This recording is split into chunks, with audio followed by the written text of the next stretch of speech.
Hello everyone, welcome to the channel. Welcome to a Thoth Thursday. It's been a minute, okay? I was thinking about Alice in Wonderland like you do, okay, the other day, and I thought I need to mix this with Thoth somehow. And then when I did that, I started coming up with like idioms that would sound right, and I came up with Thoth with your head. Okay? And Alice in Wonderland inspired Thoth Tarot tag. Okay? Now there's 8 prompts, and what this is, instead of like a normal tarot tag where you like pick decks, I guess you could pick decks if you wanted to. But as this is Thoth with your head, I'm using just the Thoth Tarot, okay? I've got my lovely greenie out. And I went, it's got the gorgeous cardstock. But anyway, and I've already gone through my deck to go over it with you guys, but I'll put the prompts down below for you, okay? But I'm going to go through the prompts with you and then show the cards that I've picked for the prompts, and you'll kind of know what I'm talking about, okay? As we go on, to understand it better, I guess I'll have to show you. But anyway, the first prompt, I've got them on my little note card. That's why I'm going to be looking down, okay? The first prompt I have is Curiouser and Curiouser, okay?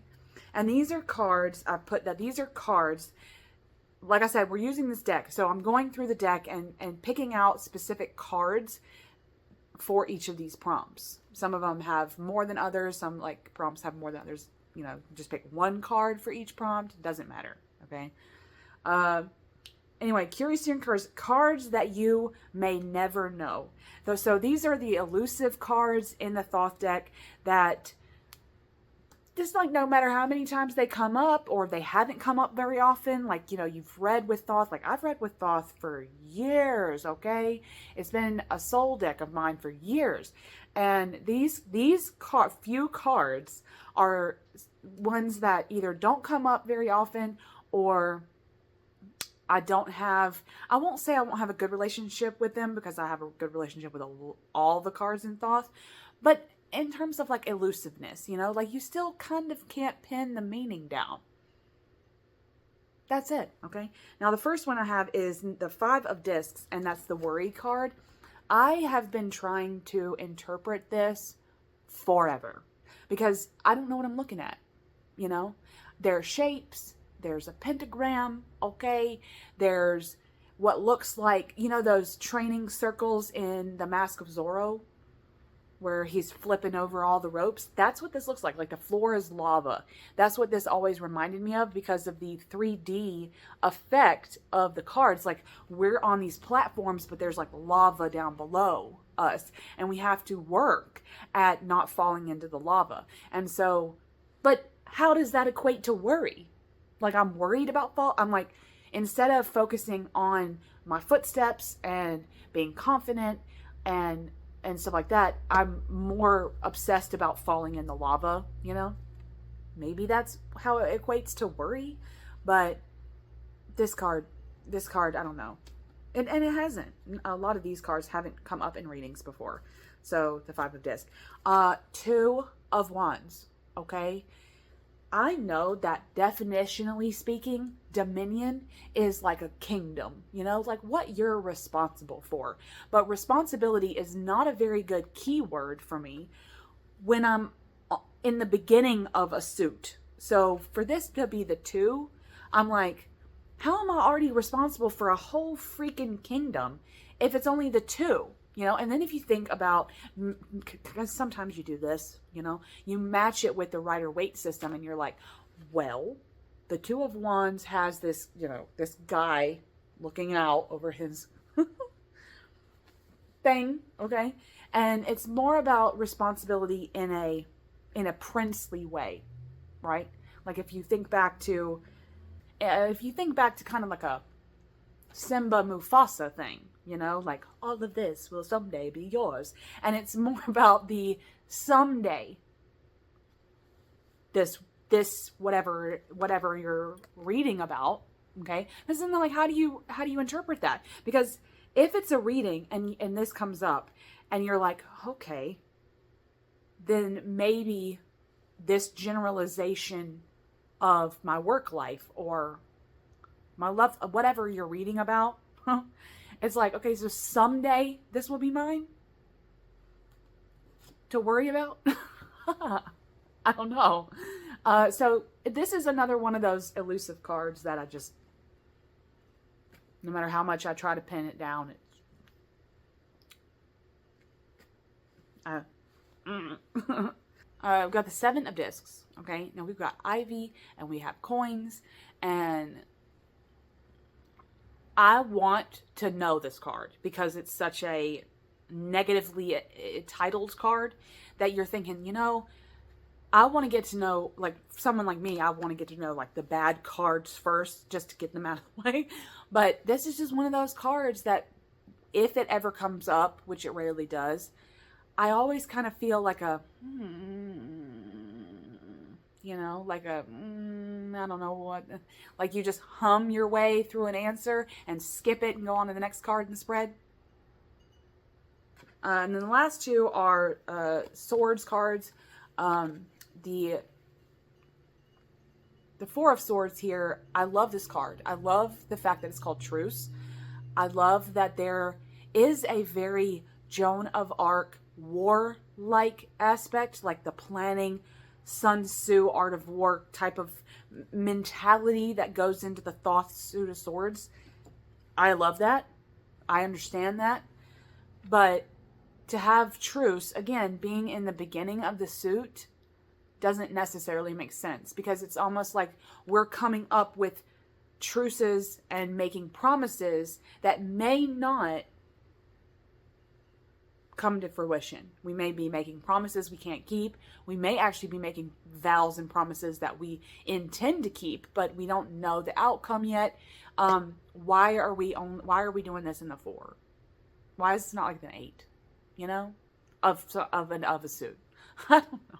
Or a 7. 7's probably a good truce number. It's like when you're thinking about numbers, you're thinking 4s. You're like thinking stability. Okay, we've basically, I've always thought that this meant we've reached an understanding, not necessarily a truce. So this is more like an understanding. It's still elusive as hell. And then the last card, this guy's moving way too fast. I can't ever catch him. Like, you know, like he's passed me by a couple of times and I want to grab him by the collar, you know, but because he's got these dragonfly wings on, it's one of those, like you're sitting on the bank of a river or something and the dragonfly is sitting there and he's so still. The dragonfly itself is perched on top of the pussy willow, okay?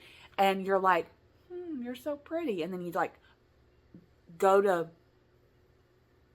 and he's been sitting there like on top of this thing for 30 minutes without moving, right?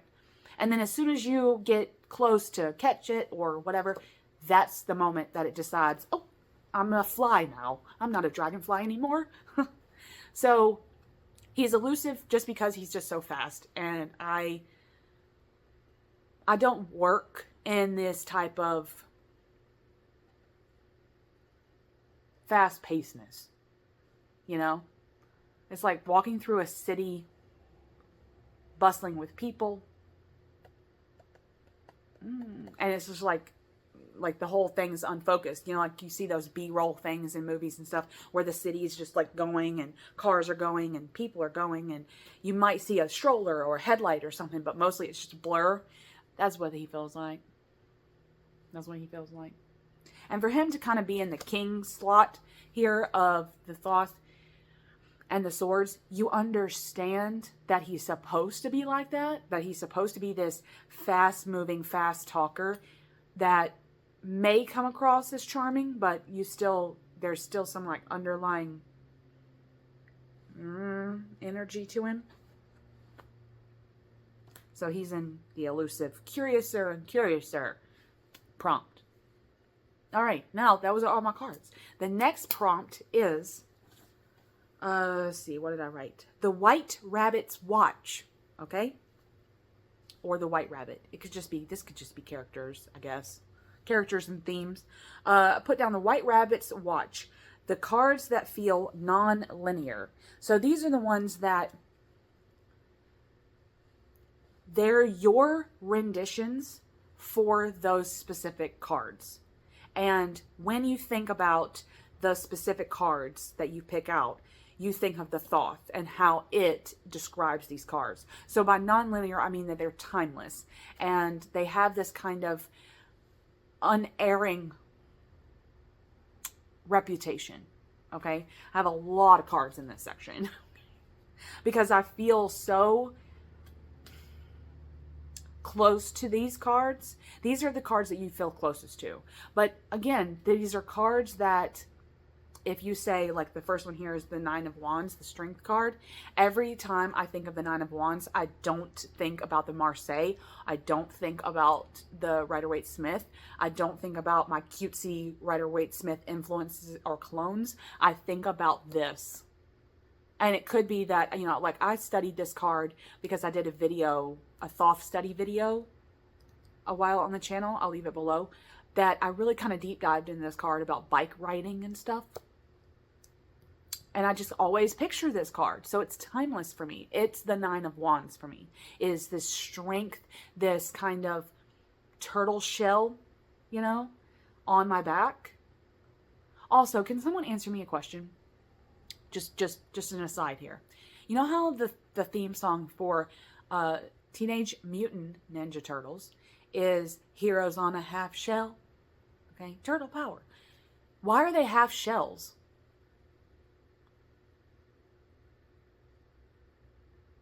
That's the turtle's whole shell. Is it because they're flat on the bottom? That doesn't make any sense to me. That's the whole shell. There is no other, you know, shell that goes under the belly. Does that make sense to anybody? Why are they called half shell? Oysters are on the half shell. Okay, because there's another part. Clams have, you know, but turtles don't. So I don't know. Okay, so Nine of Wands. So the white rabbit here is the one that, you know, the cards that are timeless and they're yours for life. Okay. Three of Discs. Always think of the Three of Pentacles in this way. The Works card. I'm working on adding the wheels to my pyramid so that I'm stargating out of here like a Goa'uld, okay? Princess of Wands. This is like basically my significator card. I need to put it on this side, y'all, because otherwise I'm gonna be in the shadow. But Princess of Wands is, I don't know, I've always related the most to her, and all the princesses really, but there's something about her specifically that every time I think of the Princess of Wands, it is Thoth all day, every day. Okay, Queen of Discs. This will always be my Queen of Pentacles. You know, there are some lovely cards in a lot of other decks, but Thoth has a way of rendering me speechless when I look at this card. There's just no other way around it. Okay. Swiftness. One of my favorite cards in tarot. I think that the Aquarius in me likes the fact that most Eight of Wands are just 8 wands flying through the air, and that renders them elusive in a lot of ways. But that made me, in the beginning of my tarot journey, really deep dive. I read everything I could on the Eight of Wands. I meditated on it so much, and it became one of those cards that I would just want to sit out and look at all the time, because I was like, you are not passing me by. You're not going to be I'm not going to forget about you. You're not going to be the elusive card in the decks that I never really understand what you mean. I didn't allow it to go into the first topic here. But the way that Thoth renders this in this kind of prismatic swiftness is like the swiftness, the transience of light, the transience of rainbow. The transience here should be the key word. Perfect. Perfect. Okay. Let me do something with my hair. Okay.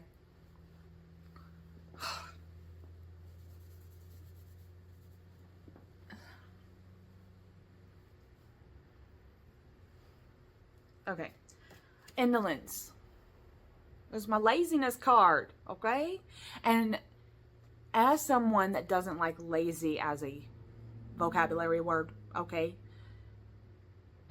this card got me in touch with having something like laziness, something as societally harsh as laziness, be in a tarot deck was very important to me. And I'd never thought using Rider-Waite or any of that, other systems I would have used or any other decks I would have used, I never felt the harshness of laziness until I've got this card. So this will always be my card. This will always be the card that I think about when I think about the Eight of Cups, you know? And like moving away to greener pastures is not about that anymore. This is just where I needed to go to fight the norm. Timeless. Also, Prudence, another 8. The 8s are high loves of mine in terms of tarot, but in Thoth specifically, they're just like my gut. Like every time I think of an 8 of blank, I have to go with the Thoth. Prudence, it's a beautifully rendered card. It's just beautiful art, but just my forever card. Every time I think of the 8 of Pentacles, I think of that. Princess of Discs, already talked about it. Basically, the Queen and the Princess of Discs are my go-tos, and this is like they're my favorite cards in the deck, so they have to be here. Let's see. 2 of Discs, the Change card.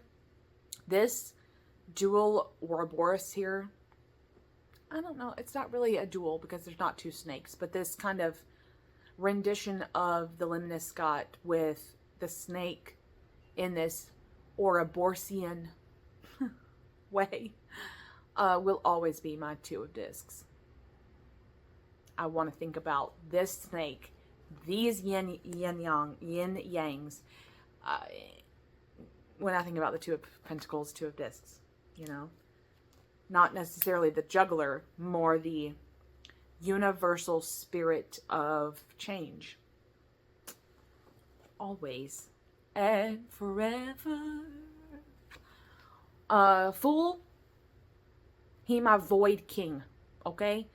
The Fool is just my forever card in Thoth. When I think of the Fool, I don't think about the guy on the cliff. I think about him coming out of the void, unmanifested, the arrow pulled back. Crocodile and all. Then we have the 5 of Cups. Okay, disappointment. Again, this is another harshly titled word that I didn't feel and see when I would use any other deck. So it rendered me open to getting a card like this. It's almost like whenever this card would come up, it would feel oracular. Actual oracular.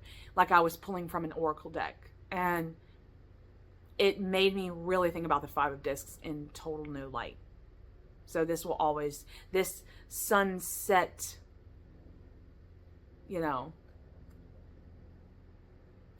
steps before debauch kind of thing will always be my disappointment card. Because sometimes I need to be told that it's okay to be disappointed in someone, in something, how something turned out.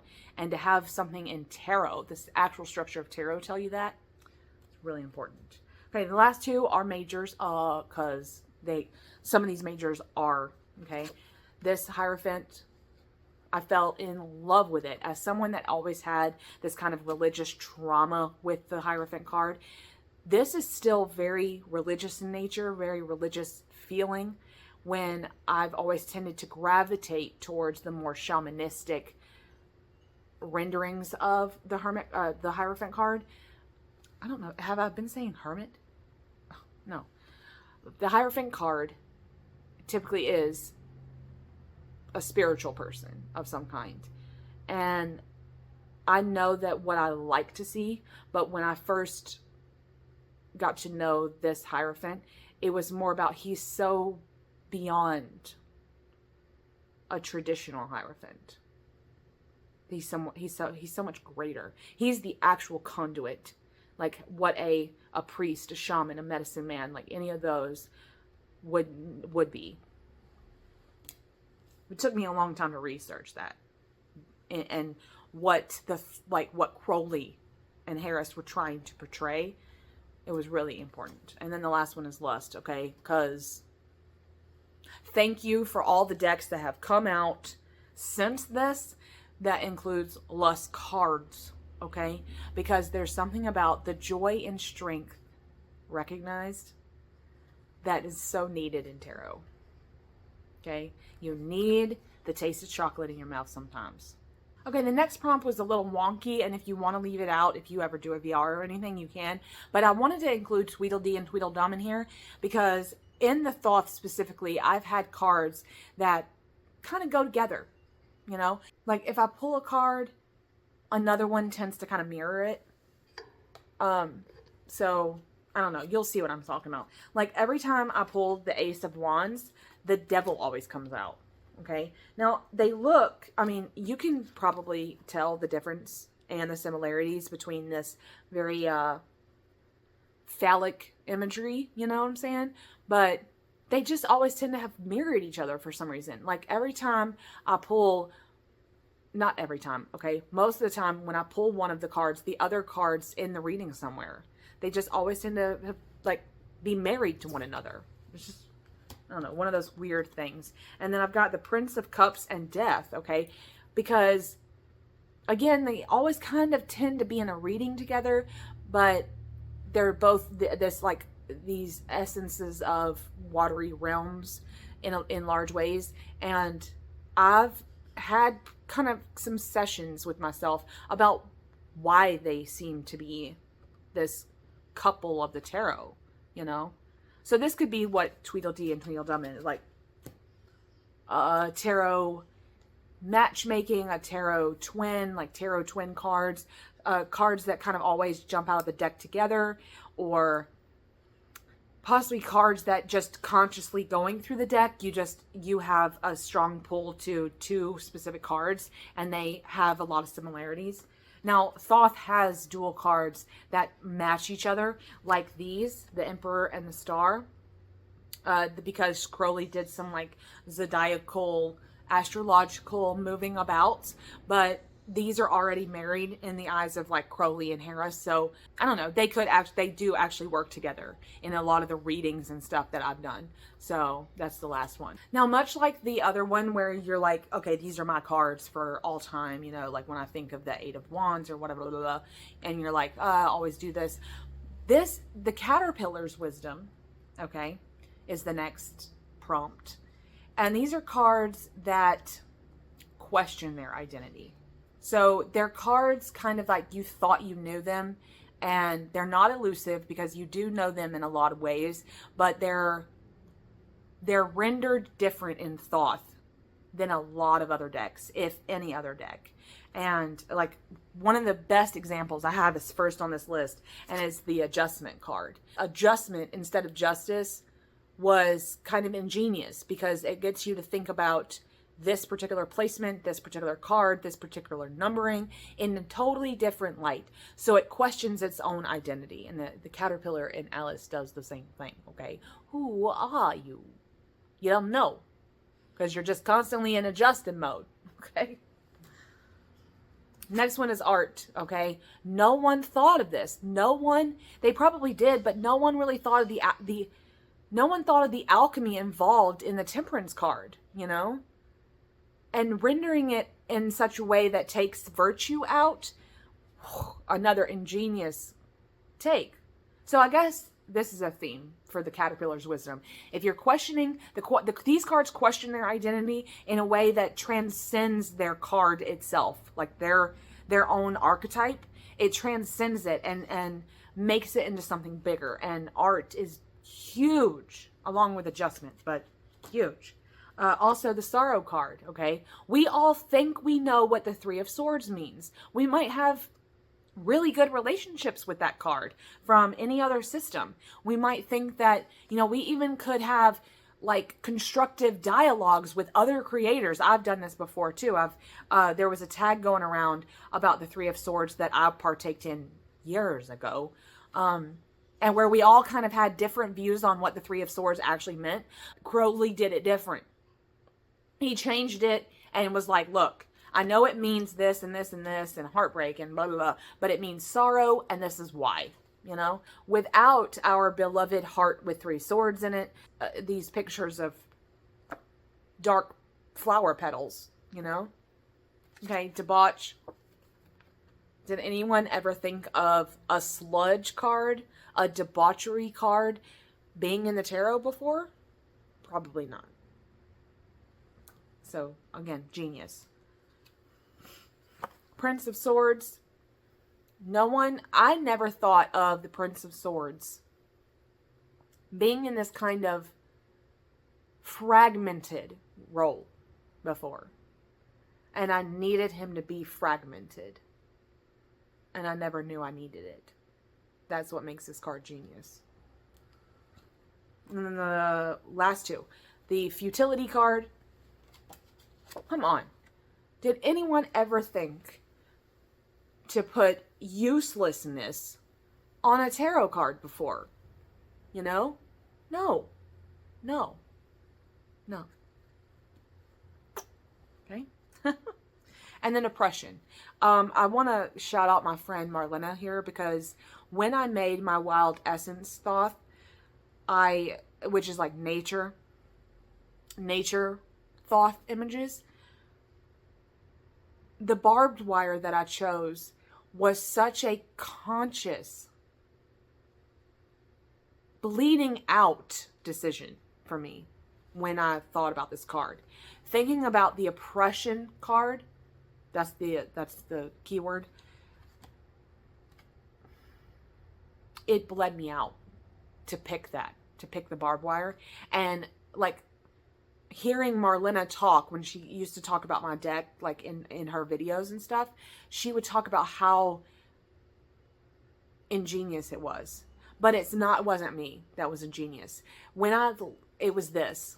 The fact that it's called oppression, the fact that the way Crowley talks about this card specifically being the last card and it just be bogging you down, was such a different, it was more of a harsher take than the Rider-Waite-Smith man with all of his wands on his back. You know, it might, to us, and we never let it get to oppression. We're always like, oh, he's bogged down, he's got too much stuff on his plate, da, da, da. We really romanticized it. And then Crowley came along and was like, no, stop. Okay. Yeah, he's bogged down. He is oppressed. Someone's boots on his freaking neck, you know? And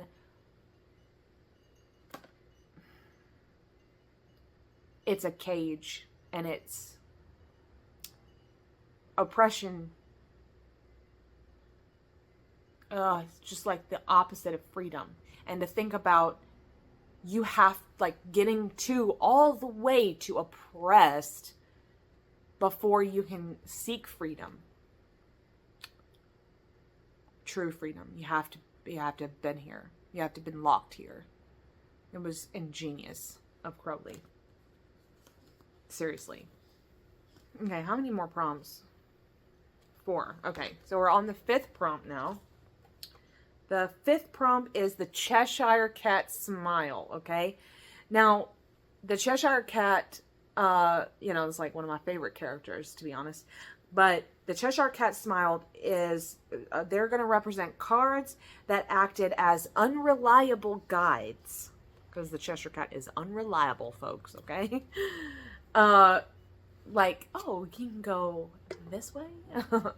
But cards that act as unreliable guides, which means when you got them, again, there's some elusiveness here, but these are actual cards that were trying to help you. Like, you needed help, you pulled cards, and every time you need real help from the tarot and these cards come up, you're like, you didn't help at all. You didn't help at all. I thought you did, but you gave me some direction that I didn't want to do. I didn't want to go. Like Alice, she didn't want to go to the tea party. She was like, I don't want to go around mad people. He's like, too bad. You know, that's the kind of energy that I'm talking about with this. Science. Why? Why do we have a card named Science?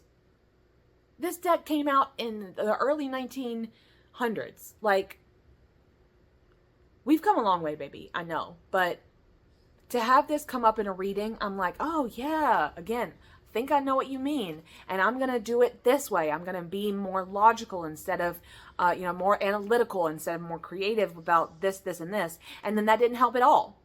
It didn't help at all. I was like, okay, well, I don't know what you were trying to say, but X, Y, and Z that I thought was what this card meant didn't work out.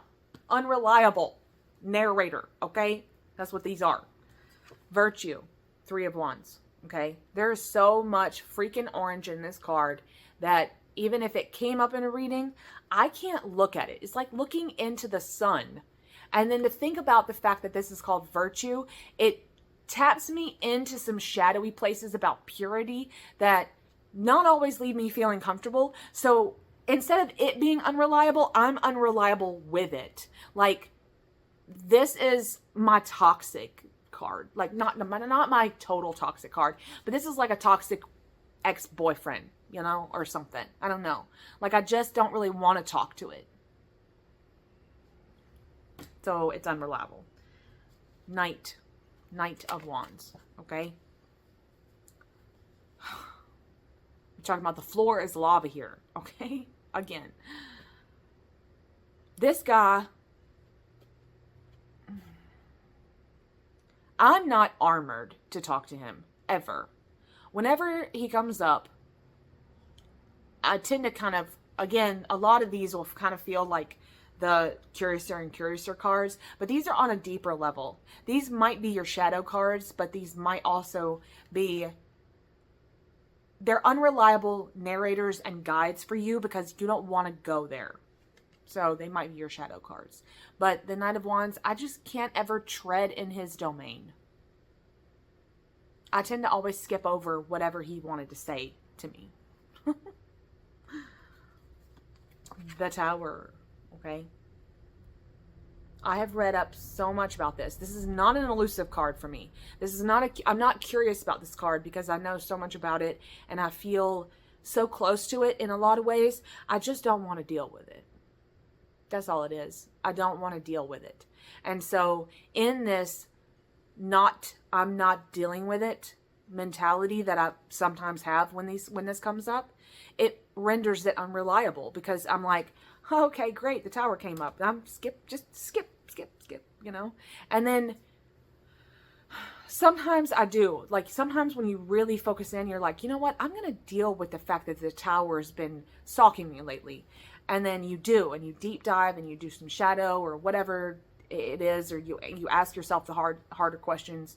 But it's still like one of those cards that, even if it doesn't go all the way into the shadow, you still find yourself still going to the Book of Thoth, like I do, and reading up on what the Tower means. Like sometimes I'm like, I am willing to deal with this, but let me just make sure that I know what I'm reading, and like I've read it 100 times, but let me read it again. Six of Cups, the pleasure card. I love the cup suit in this because it just feels like this. The cup suit in Thoth makes me feel like I'm in Fantasia, okay? People are ringing the snow bells and rain's falling off, and there's this beauty to the cup suit in Thoth, but I'm always kind of drowning in it, right? In large ways. But the pleasure card specifically, I can't ever pin down, when this has come up in a reading, what the pleasure is, because pleasure itself as a word is nuanced, right? So I'm like, I don't know what the pleasure is. Is it bodily pleasure? Is it mental pleasure? Is it pleasure of the senses? Is this like beauty versus ugliness? Like, I don't know. I get too philosophical when this card comes up, and it just renders it unreliable because I'm not able to answer anything. I just ask myself more questions. And then last is the Aeon card. I freaking love this card. I have made a video about this on Thoth Thursday before about my love of it. But there's something about the fact that when it comes up, you're like, oh yeah, new Aeon. And then this is one of the cards that when you pull it in a reading, it's trying to mark a change and something's coming. The fates are the doing something on the web, and you kind of like, you wait around for it in this kind of tower moment way, a lot like with the tower too. You kind of wait around in this kind of anticipatory nausea, okay? Which makes it unreliable, because instead of just being open, just like, okay, something's coming, you're just like, waiting like this, like, oh. So those are my unreliable cards. The Cheshire all up in my shadow. Okay. The next one is the Tea Party. Okay. These are cards that are fun, but meaningless to you. Again, they tend to not have your best interests at heart, because they just don't. There's such a sociopathic way that these cards come up in readings that they're not helpful. And they're always just too meaningless for their own good. Okay. Look at how many cards are in there. Y'all know I love Thoth, but this is a lot of cards to be in the in my fun but meaningless section, okay? I feel like I'm on an endless carousel whenever this comes up. And in this kind of rut, it's like it's cementing the fact that I'm in a rut, but doesn't tell me how to get off of the carousel. Someone just keeps putting freaking quarters in, and I'm like, I want to get off. But none of the cards in readings when this has come up have given a bona fide, you could probably do this. Like, they just want, it's like this card wants you to stay on the carousel. So, wealth. I've got some shadows about money. So when the wealth card has come up, it's more about the fact that they're fake coins sitting on this tea party table. You know, no real guidance as to how to get wealth. And what is wealth? Let's get philosophical with it. What is wealth? I'm rich in spirit, you know, kind of crap. And, you know, so I kind of crap on this card when it comes up. No offense to it. Maybe some offense to it. The interference card, I've always kind of talked about this card being my radio signal. You know, this is like my Morse code card. Interestingly enough, this is an 8 that didn't make it into these are my cards of life grouping, but only because this is called interference, and it's described as this like signal that you get, like these downloads.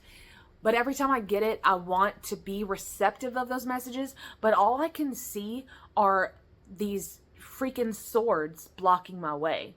So I always feel stifled, which is the 8 of Swords, okay? But I always, again, there's no real solution, so the card seems meaningless.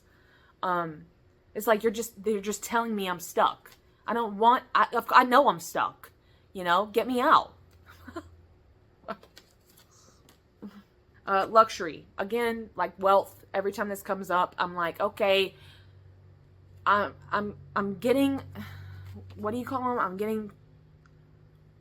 I'm getting pearl necklaces all over myself, you know? I'm this bourgeois, but how? How? Why? What exactly is it? You can't tell me. And you can't tell me is that little sliver right there, which is the moon. Okay? This is illusory. Holy Grail, the amethyst, the golden charioteer holding the amethyst Holy Grail, going nowhere fast, right?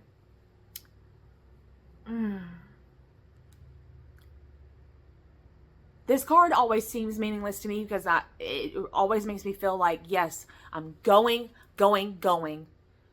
My wheels are turning. It's the it becomes the Four of Wands all over again. I'm stuck on the carousel. You're just telling me I'm moving. That's all you're doing. You're not saying anything else. Satisfied. Come on. There's so much pouring out of this that you almost seem like this is just too good to be true. And whenever something too good to be true comes along, you're like, okay. You become cynical about it. So I always kind of get a cynicism when this card has come up in readings that just kind of, I'm like, okay. It goes back in the deck. And then the ultimate illusory card in the Thoth is the Moon card, because I love this card. Okay, I love it. I do. I love the Anubis. I love the path. I love the blood. I love everything about this card. Okay, but when it comes up in readings, it's too busy. And all it's saying is that you can't see where you're going. That should be the key word on the bottom of this. You can't see where you're going. Doesn't tell you how to get a flashlight. It doesn't tell you where the nearest inn is at. It doesn't say anything. It just says, keep walking, trip if you have to, but you can't see where you're going. It's madness, you know? Every time the Moon card comes up, it's madness. Those were all my madness cards, you know? The next one, are the potions, okay? So these are the mushrooms, and what's in the vial? The tea, the magic tea. I'll call it that. I don't want to call it they're potions, both of them actually. But whatever. So I'm calling them the potions. These are cards that have changed for you as you have worked with the deck. So cards that have a morphology about them. They tend to shapeshift, and there's only a few cards in this one for me. But the Knight of Cups, he is a shapeshifter for me. Totally. Because I tend to think of him in this beauticious, like the peacock, okay, that we see down here.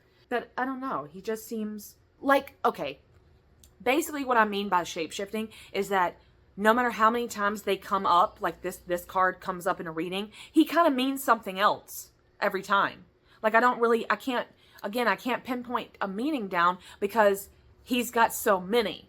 It's like there are multiple archetypes in one card. And every time I pull, it's like depending on where he's at in the spread, yada, yada, yada. But it's more than that. It's like he means this today, and then tomorrow he means that, and this, and this. And I don't feel that a lot of the times.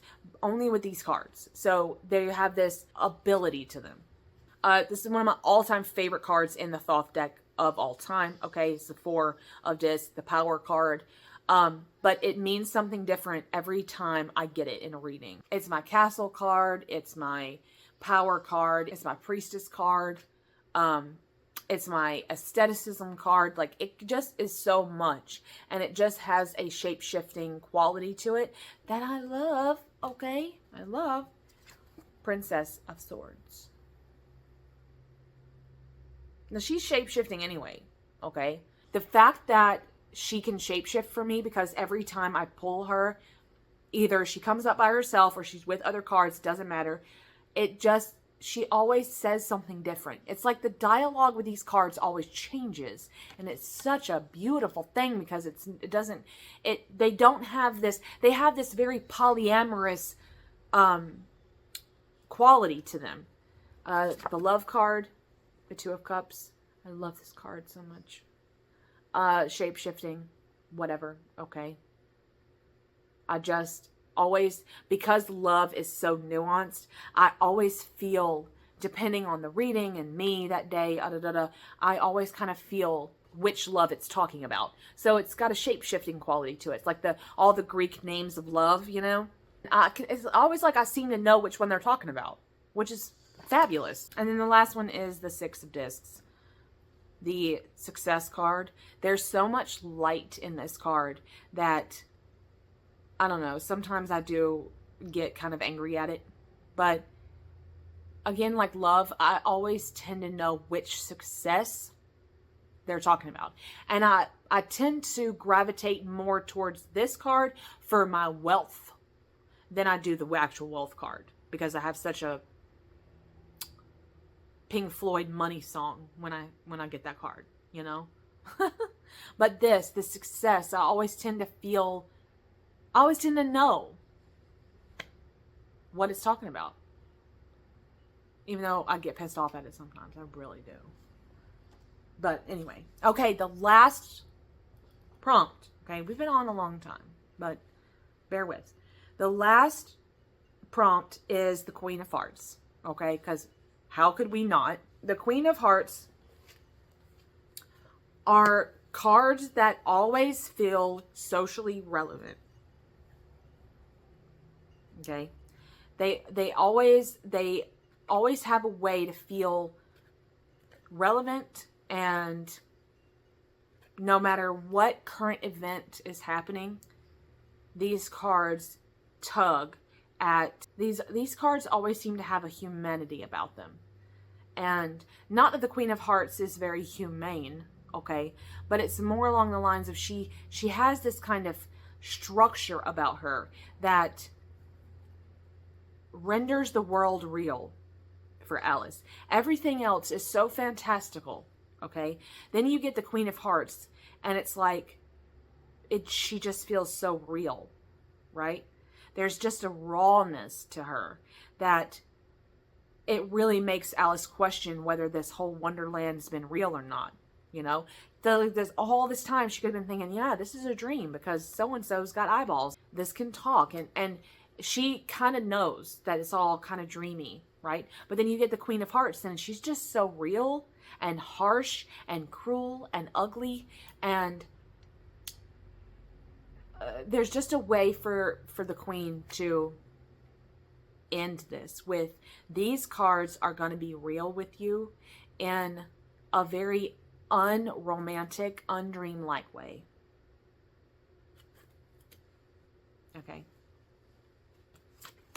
Out of the rip, the Nine of Swords, the cruelty card. This card will always tell you the truth. This card will never romanticize cruelty. It will never romanticize war, destruction, desolation. It won't romanticize it. It's not. And you need that sometimes. Queen of Cups. She's so elusive, but so real in her. There's an obtuseness to my Queen of Cups for me. Because she's kind of hiding herself and all you see is her reflection. But it's not her hallucinatory mannerism. It's the fact that she's hidden on purpose, you know? And there's this kind of high priestess quality to her that she's real in her own way. But she'll never... It's kind of like the opposite. You will never know her for real. But not in a curious or elusive, I'm never going to get her. You'll get her, but what she wants you to get. She's feeding you the messages that you need in this kind of Zotar fortune cookie way. Okay. Peace. Peace. Peace. Okay?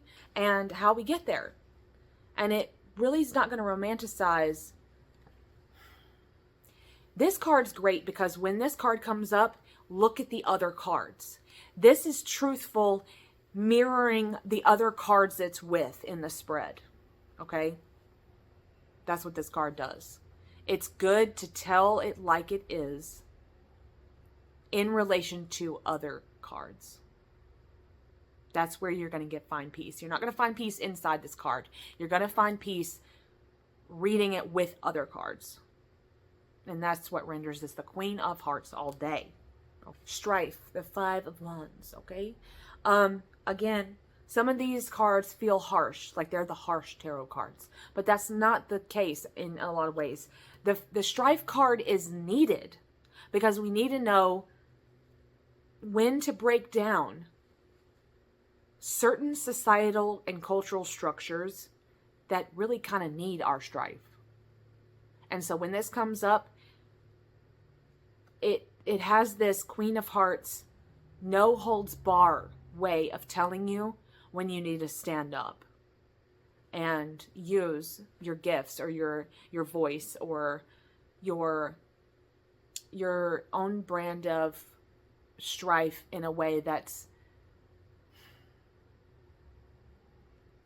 healing. Okay? Same with this. Same with the Hanged Man. Okay? We need the Hanged Man in our life because we need, before death overtakes us, we need to be suspended for a little while. Okay? And this Queen of Hearts card is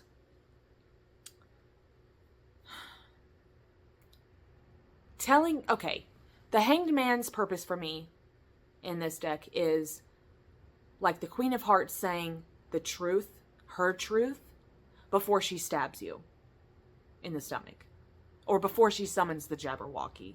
Okay? There's this thing that she says that the Hanged Man will say, like, and again, this is like with other cards maybe, but they'll say something. There's a statement, a harsh but true, a truth statement, telling the truth right before you die, right before you're getting the death card. We need her honesty. And the Queen of Wands, okay? This has an opposing, a beautiful opposition to her, you know? Like every time she's erected in front of you like an apparition, she comes up in a reading, you erect her like a ghost, and there's such a heat that comes off of her. And she's so tall, you know, see, like she's looking down. She's looking down at you, like, you know? There's this type of fear, I would say. This fear response that comes when she comes along that renders her having this Queen of Hearts energy, which is beautiful because I think that healthy fear can sometimes be needed in a lot of ways that we push ourselves. So, okay. I mean, I went through a large part of the deck, probably a little bit more than half of the deck in this, but woo, I had fun picking these out and picking these prompts, but I just needed to Thoth with your head for a little while. I hope some of you decide to do VRs, get out your Thoth and look up some cards, some illusory cards, some Queen of Hearts cards, timeless cards, just however many you want in this, and do it your way, you know. But I hope you had fun. We've been on for a long time, but I'm probably not going to edit this down very much, so. Happy Thoth Thursday. We will be back with more Thoth love very soon. Much love.